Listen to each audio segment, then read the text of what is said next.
Good afternoon and welcome to 365 Days of Amazing Stories with Theo Mayer. Here we are on day 60, and I'm continuing the story of King of the Wind. Now, you might remember that Agba,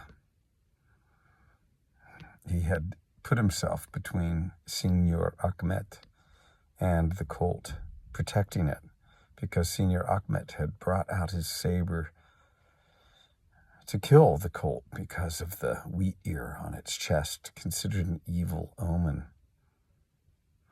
Now, just as this was happening,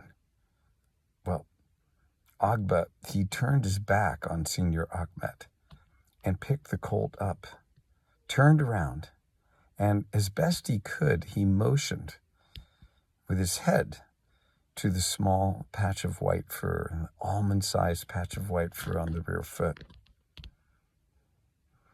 The little colt's legs were just like dancing in the wind. So Signor Achmet, his eyes narrowed and he looked at this white spot. And just as this was happening, this boar that they kept there at the stables let out an awful bellow.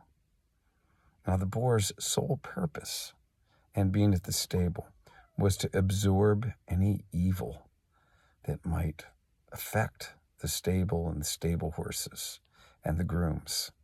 It was to absorb that evil so it would be warded off from the horses. And because of this bellow, Signor Achmet thought, well, perhaps the evil is gone. It will not hurt anything here. And he thought about the wheat ear and the white mark, and he thought that the scales balanced. He sheathed his saber, and he made a prophecy.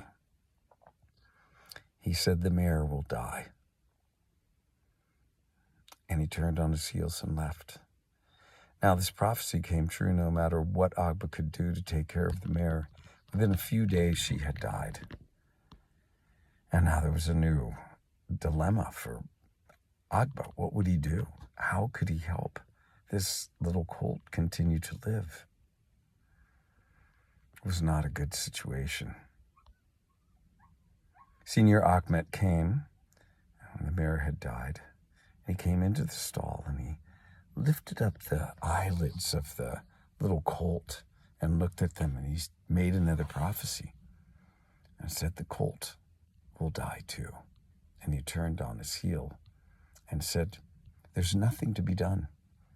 It is the will of Allah. And off he went. Now, Agba was out of that stall door in a moment and running. He didn't know what else to do. He couldn't stay there. He ran past all of the other groom boys.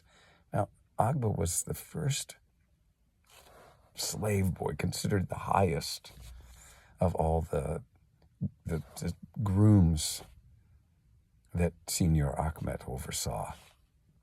He's running now to get the heck out of there. And we'll leave the story there.